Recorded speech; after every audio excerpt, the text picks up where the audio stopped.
안녕하십니까, 김재현입니다. 그간 잘 지내셨습니까? 영상을 오래간만에 제작하게 된 것 같습니다. 긴 휴식 기간이 있었고요. 새롭게 영상 제작을 시작하면서 선택한 텍스트가 하이데거의 근거의 본질에 관하여 라고 하는 그런 텍스트를 준비했습니다. 이정표라고 하는 백마르켄이라고 하죠. 이정표라고 하는 그런 이제 그 하이데거 전집 그 책에 수록되어 있고요. 그리고 우리 그 한글로 번역된 이정표가 두 권으로 나누어져 있어가지고 우리 그 한글판 이정표 2권에 2권에 수록된 근거의 본질에 관하여 라고 하는 글을 살펴보고자 합니다. 이 근거의 본질에 관하여 글을 살펴보는 것은 네 번에 걸쳐서 이렇게 이제 우리가 영상을 통해서 그 공부를 해보고자 하는데요.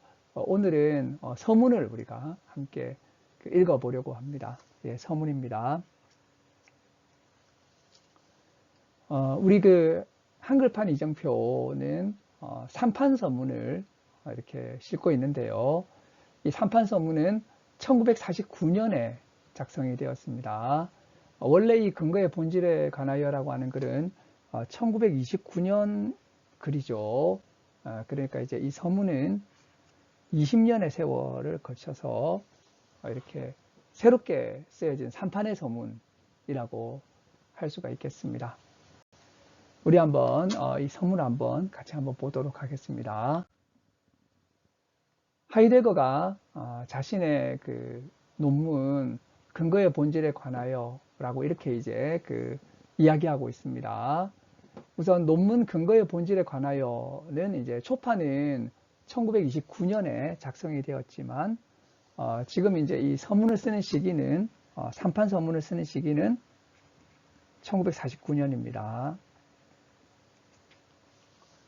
이 초판은 1929년에 그 작성되었는데 이것은 1928년 강의 형이상학이란 무엇인가 제가 3번에 걸쳐서 영상으로 다루었죠.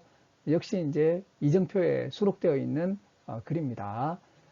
이 근거의 본질에 관하여라고 하는 논문하고 형이상학이란 무엇인가 라는 강의는 같은 시기에 작성되었다는 거죠. 이 형이상학이란 무엇인가가 1928년에 근거의 본질에 관하여는 1929년에 작성되었기 때문에 비슷한 시기에 작성된 글이라고 할 수가 있겠습니다. 이 시기는 하이데거가 존재와 시간을 출판한 이후고요. 그리고 소위 말하는 전회 이전에 전회가 이제 1930년대 초부터 이루어진 것으로 생각하기 때문에 이 1928년, 1929년이라고 하는 연도는 28년이 형이상학이란 무엇인가, 29년이 근거의 본질에 관하여인 거죠. 이것은 존재와 시간, 존재와 시간 직후죠. 존재와 시간 1927년이라고 보면 존재와 시간이 이렇게 이제 발표된 직후고 여전히 이제 존재와 시간과 비슷한 그러한 이제 그 사유의 어떤 그 스타일을 가지고 있을 때라고 할 수 있고요. 그리고 28년과 29년이라고 하는 것은 1930년대부터 이루어진 전회라고 하죠. 전회 이전이라고 하는 것입니다. 그러니까 이제 이 두 가지 글이 처음 작성되었을 때는 전회 이전에 작성이 되었기 때문에 전회 이전의 특징을 가지고 있는데 그러나 이제 뒤에 이렇게 이제 발표된 서문들을 보게 되면 이 서문들은 전회 이후에 이제 하이데거가 자신의 전회 이전의 글을 보면서 쓴 서문들이 있는 것이죠. 특히 3판 같은 경우에는 1949년에 작성한 서문이기 때문에 전회를 충분히 거치고 상당한 시간이 지나서 자신의 이전 글에 대해서 서문을 쓰는 것이라고 할 수가 있겠습니다.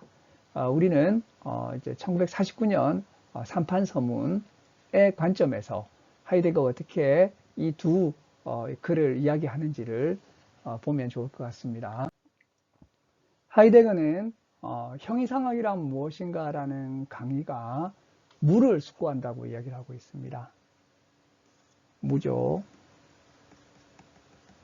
예, das Nicht죠. 무를 숙고한다. 이렇게 이야기하고 있고요. 그리고 이제 근거의 본질에 관하여라고 하는 이 논문은 존재론적인 차이를 명명한다고 이야기하고 있습니다. 주제가 다른 거죠. 형이상학이란 무엇인가라고 하는 것은 무를 다루었고 근거의 본질에 관하여라고 하는 이 논문은 차이를 다룬다는 것입니다. 그래서 굉장히 이렇게 좀 다를 것 같다는 생각이 들지만 하지만 이 둘은 사실은 완전히 다른 것은 아니라는 거죠. 우선 이제 형이상학이란 무엇인가에서 다루었던 무라고 하는 건 뭐냐? 이것은 바로 존재자가 아니라는 것입니다. 아님이라고 할 때는 nicht를 씁니다. 영어로 not인 거죠. nicht가 nothing이라면 nicht는 not인 거죠. 존재자가 아니다. 무라고 하는 것은 존재자가 아닌 건 맞죠. 그러나 그렇게 경험되는 존재다라는 것입니다. 무는 존재자는 아니지만 존재라는 거죠.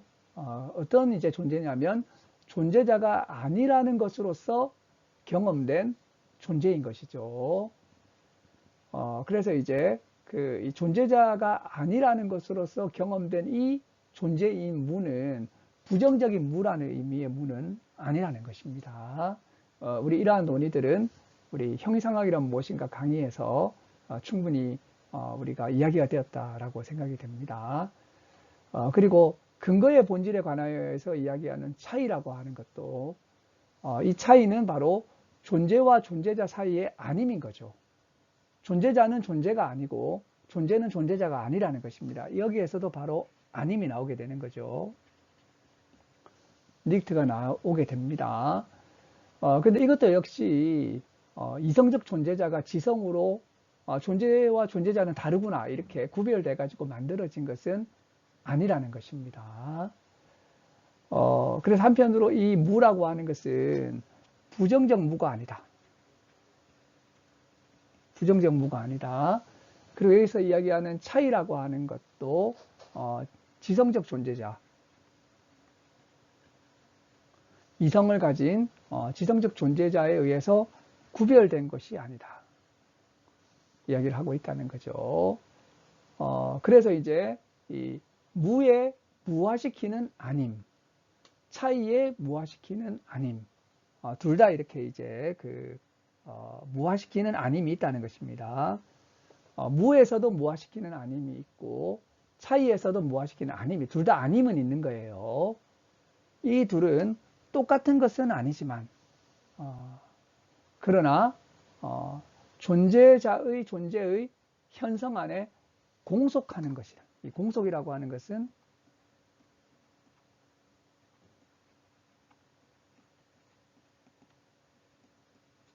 쭈잔맨 개회리 하다는 거죠. 바로 이 공속하다 한다는 의미에서의 동일한 것은 된다는 것입니다.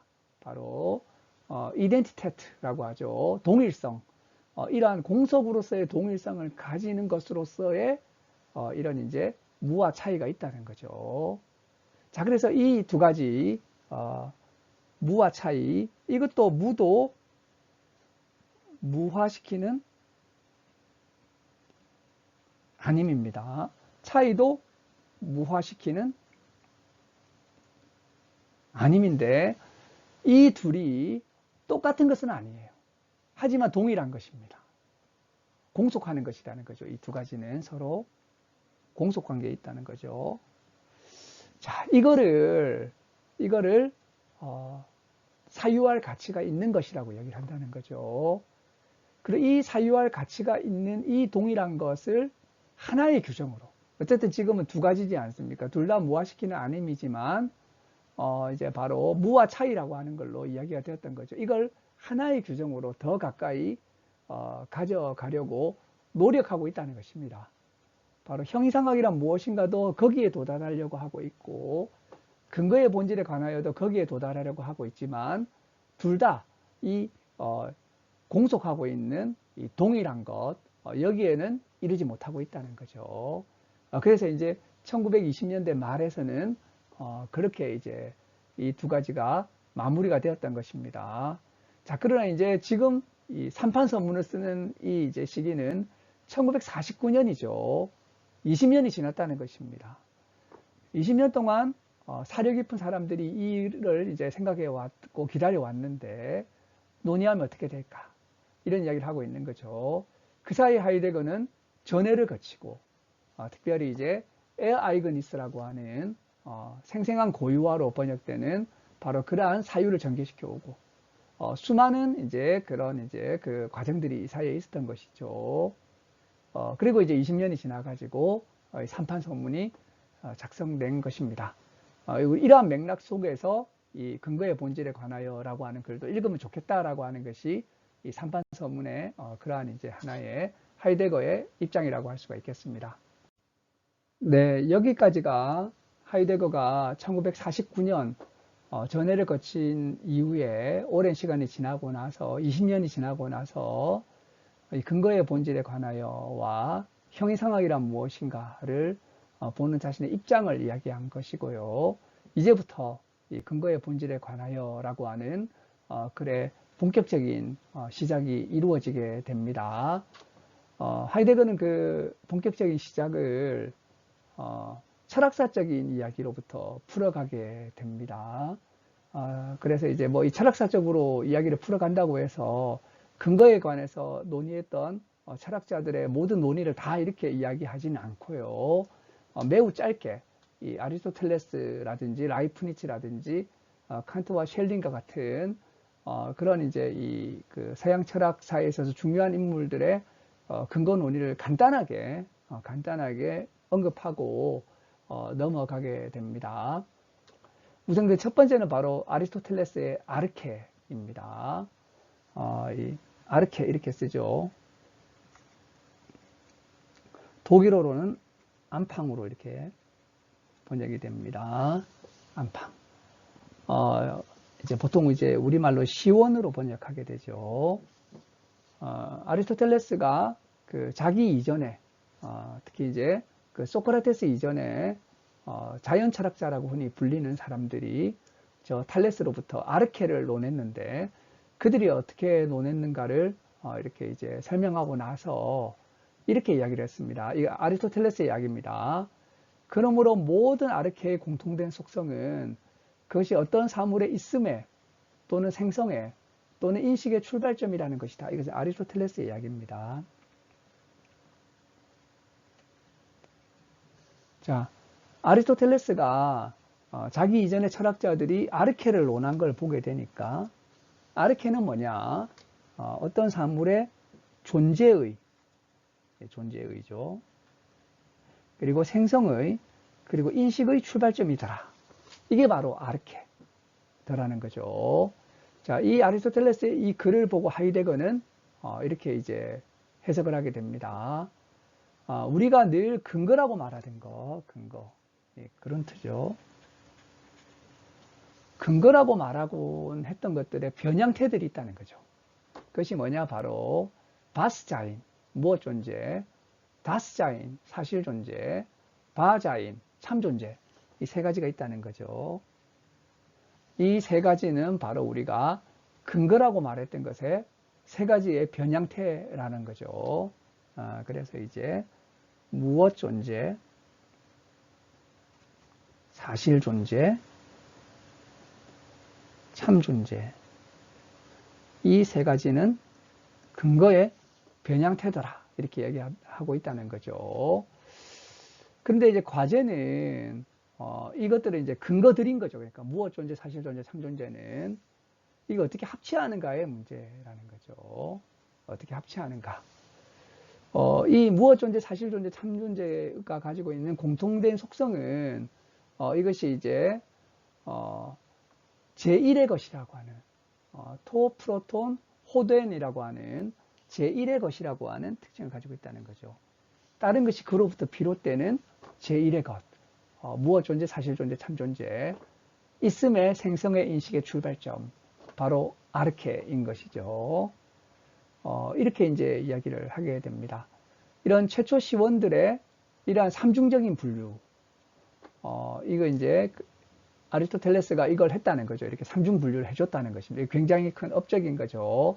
바로 우리가 근거의 문제를 논할 때 바로 제일 먼저 이 아르케의 문제를 논해야 되고, 아르케가 바로 근거인 거죠. 그러니까 이것은 이제 세 가지로 분류해 놓았다는 것만으로도 이 아리스토텔레스의 업적이 매우 크다고 할 수 있다는 것입니다. 그리고 이제 그뿐만이 아니에요. 아리스토텔레스가 한 것이 그 이후에 형이상학과 논리학에서 굉장히 중요한 바로 아이티아. 이 아이티아라고 하는 것은 바로 뭐죠?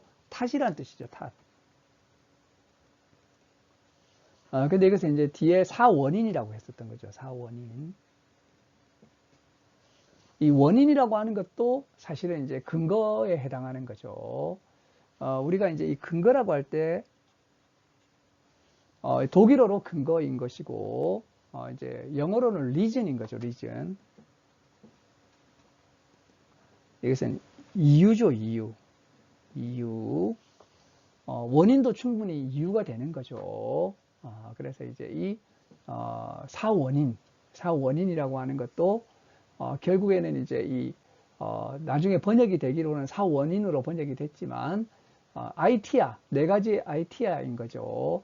그래서 진료인, 형상인, 운동인, 목적인 이 네 가지로 나누는데 이건 역시 이제 아리스토텔레스가 잘 확립해 주었다는 것입니다. 아리스토텔레스의 업적이 굉장히 크다는 것이죠.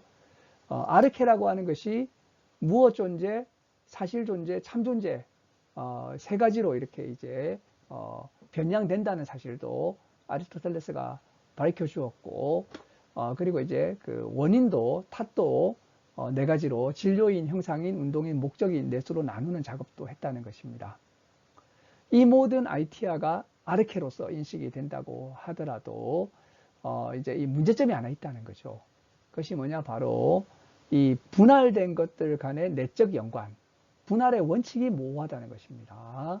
그래서 진료인, 형상인, 운동인, 목적인이라고 하는 이 네 가지가 어떤 연관관계를 맺는지, 그리고 어떻게 이 넷으로 분할했는지, 이런 이제 연관과 원칙이 상당히 모호하다는 문제점을 하이데거는 짚어가고 있다는 거죠.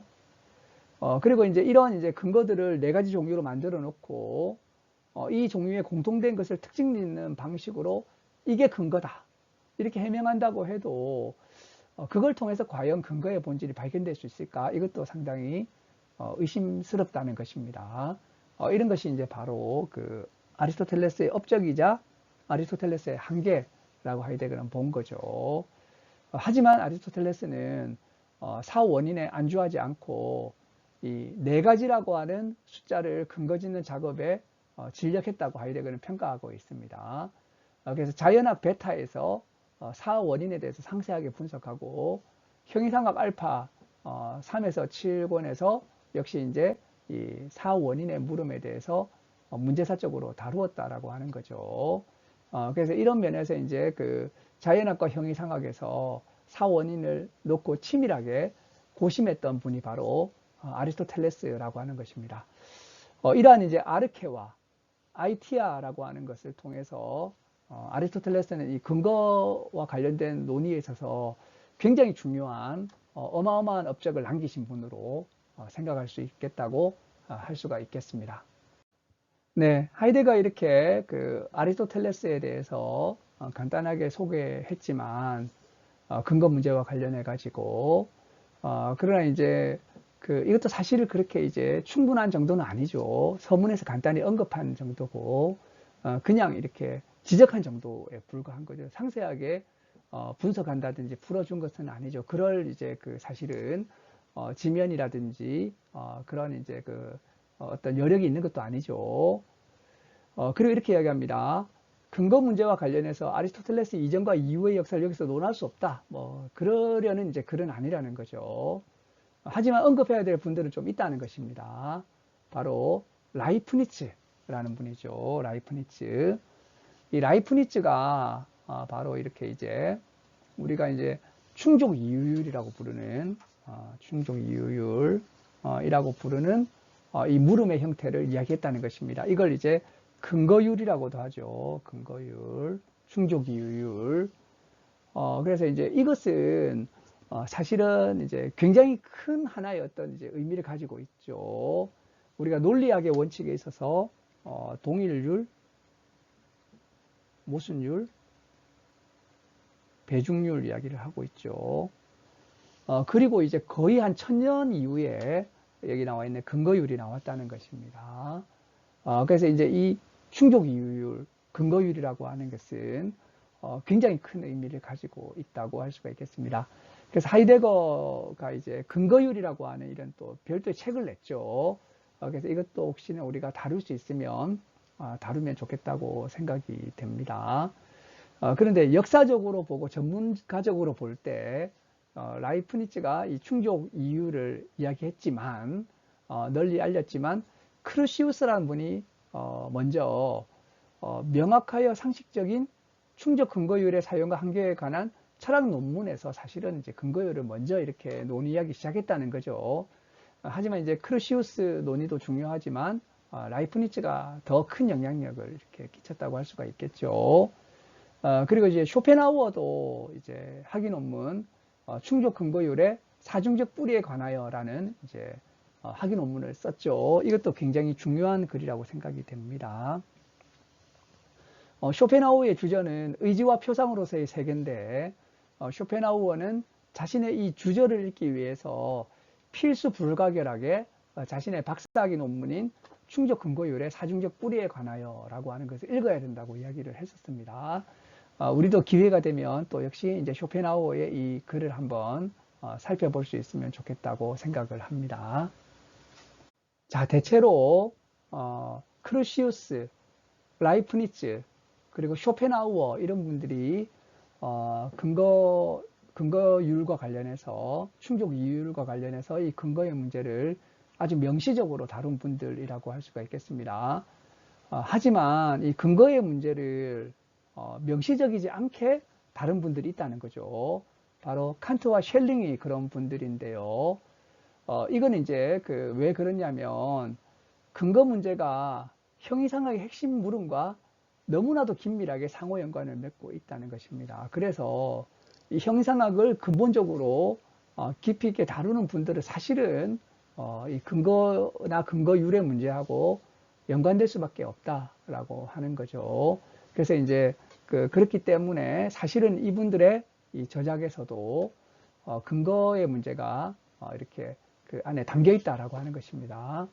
하이데거가 보기에는 칸트가 자신의 철학 활동의 출발점과 종착역에 이미 이제 근거율을 규정하고 있다라고 하는 것입니다. 출발점이라고 하는 것은 형이상학적 인식의 제1원리에 관한 신해석, 종착역이라고 하는 것은 순수 이성에 관한 모든 새로운 비판이 옛 비판을 통해 쓸모없이 되어야 하는 그러한 발견에 대하여 이런 이제 글들에서 근거율을 규명하고 있다는 거죠. 그러니까 칸트에게도 근거율은 굉장히 이제 중요했는데 표면적으로는 근거율에 별다른 관심을 쏟지는 않았다는 것입니다. 하지만 하이데거가 보기에 이 근거율의 문제는 순수 이성 비판이라고 하는 칸트의 가장 중요한 저서 가운데서도 중심에 서 있다라고 하는 거죠. 그리고 이제 칸트만큼 이 근거의 문제가 중요한 그 철학자가 바로 셸링인데요. 특히 셸링의 인간 자유의 본질 및 그와 연관된 대상들에 관한 철학적 연구, 흔히 이제 인간적 자유의 본질이라고 하는 책으로 알려져 있죠. 이 책에서 이제 셸링이 바로 이런 이제 근거의 문제를 깊게 다루고 있다는 것입니다. 사실 이제 셸링의 책은 근거와 실존이라고 하는 문제를 놓고 깊게 고심한 책이기도 하죠. 우리가 이 책도 함께 또 살펴보면 좋겠다고 생각이 됩니다. 그러나 예, 칸트와 셸링에 대한 이런 지적만으로도 근거의 문제가 근거율의 문제하고 합치하는지 또 과연 이 문제가 이 근거율의 문제를 가지고서 제기라도 될 수 있는지 의문스럽다는 것입니다. 그래서 근거의 문제하고요, 근거율의 문제, 이 근거를 문제 삼겠다는 것은 뭐죠? 우리가 이유를 대라, 근거를 대라 이렇게 하잖아요. 네 주장의 근거를 대라, 이유를 대라 이렇게 할 때 이 근거, 이 근거의 문제라고 하는 것은 정말 너무나도 심오하고 중요한 어떤 문제죠. 자, 근데 이제 근거율이라고 하는 것은 충족 이유율이라고 하는, 혹은 충족 근거율이라고 하는 모든 것에 대해서는 이제 이유가 있다는 거죠. 그러니까 이런 법칙, 그 근거율이라고 하는 것이 과연 이 근거의 문제하고 완전히 합치하는가, 이런 이제 아주 깊은 문제를 우리가 고민해 봐야 된다는 거죠. 그리고 이제 이 근거의 문제가 근거율의 문제를 통해서 제기라도 될 수 있는가라고 하는 이러한 이제 의문도 가지고 있다는 것입니다. 그래서 이제 이러한 이제 그 문제들 함께 고민하면서 근거 문제를 작성해야 된다는 거죠. 그래서 이제 근거의 문제가 근거율의 문제하고 동일하지 않을 수도 있다는 이야기를 하고 있다는 것입니다. 그렇다고 해도 이 근거율은 매우 중요한 거죠. 근거를 우리가 논할 때 이 근거율이라고 하는 걸 깊게 다루게 되면 야, 근거라고 하는 것이 정말 중요하구나 라는 걸 각성하게 되고, 또 1차적으로는 근거율을 다루어야 되는 거죠. 그래서 근거율을 다루면서 이제 근거로 나아가야 된다라고 우리가 이해할 수가 있다고 하는 것입니다. 여기까지가 대체적으로 철학사적인 어떤 이제 하나의 이야기들이 아니었나 싶습니다. 아리스토텔레스로부터 이렇게 이제 셸링까지, 그 사이에서는 뭐 크루시우스하고 라이프니츠하고 쇼펜하우어도 언급이 되었지만, 또 사실은 암암리의 아리스토텔레스 이전 그리고 이후 이런 것들이 이야기가 되었던 것이죠. 하지만 중요한 인물들만 간단하게 지적하고 나서 이제 본인의 어떤 이제 주된 관심사하고 연결을 시키게 됩니다. 그래서 이제 이 근거의 문제를 해결하기 위해서는 근거의 본질을 단순히 이야기하자고는 안 하겠지만, 근거의 본질에 관한 논의가 이루어져야 할 영역이 있다는 것입니다. 이건 굉장히 중요하죠. 이 영역은 뭐냐? 바로 초월입니다. 초월이라는 단어가 매우 중요하다는 거죠. 사실 이 초월이라고 하는 것은 하이데거의 전기 사유를 대표할 만한 그런 이제 하나의 단어이기도 합니다. 하이데거 전집을 많이 이렇게 이제 편집하신 프리드리히 빌헬름 폰 헤르만 교수도 중요한 책을 또 내셨죠. 바로 초월과 사건, 혹은 초월과 생생한 고유화 라고 하는 이런 이제 그 글을 내면서 전기 하이데거를 대표할 수 있는 사유가 바로 이제 초월이라고 하는 이제 그런 단어와 연관될 수 있는 사유고, 후기는 바로 에어 아이그니스하고 연관될 수 있다는 것이죠. 그렇게 말할 만큼 이 초월이라고 하는 게 굉장히 중요하다고 하는 것입니다. 그래서 이제 이 근거의 본질에 대한 논의는 어디서 이루어져야 되느냐? 바로 이 초월이라는 영역에서, 초월의 영역에서 이루어져야 된다라고 하는 것이고요. 또 이와 동시에 초월이라고 하는 게 참 어려운 주제인 거죠. 그러나 이제 이 초월이라고 하는 것은 근거의 문제를 깊게 우리가 파고 들어가다 보면 더 근원적으로, 더 포괄적으로 초월이라고 하는 것이 규정될 수 있다라고 하는 것입니다. 그러면서 이제 이 초월과 근거라고 하는 것이 서로 이렇게 연관되어 있다는 거죠. 그래서 이제 이 근거의 본질을 우리가 더 깊게 탐구해 들어갈 수 있는 하나의 영역은 바로 초월이다라고 하이데거는 그렇게 이야기를 하고 있습니다. 네, 그리고 나서 하이데거는 이 글의 짜임새를 이야기하고 있습니다. 우선 지금 이렇게 이제 오늘 이번 영상에서 이야기된 내용은 서문입니다. 서문. 삼판 서문이고요. 1949년에 작성된 서문입니다. 그리고 이제 첫 번째 주제가 근거의 문제. 우리 다음 영상에서 이걸 다룰 것이고요. 자, 두 번째는 근거의 본질에 관한 물음의 영역인 초월. 좀 전에 말씀드렸던 초월이죠. 그리고 세 번째, 비로소 근거의 본질에 관하여 논의하게 됩니다. 우리는 4번의 강의로 강의를 구성해서, 영상을 구성해서, 이게 1강이고요. 2강, 3강, 4강으로 이 근거의 본질에 관하여라고 하는 글에 대해서 소개하는 그런 이제 영상이 제작될 것입니다. 오늘 우리가 이 서문에 대해서 알아봤는데요. 또 이렇게 다소간 자세하게 길게 이야기가 된 것 같습니다. 앞으로 계속해서 강의가 진행되겠습니다. 예, 긴 시간 잘 들으셔서 감사합니다. 감사합니다.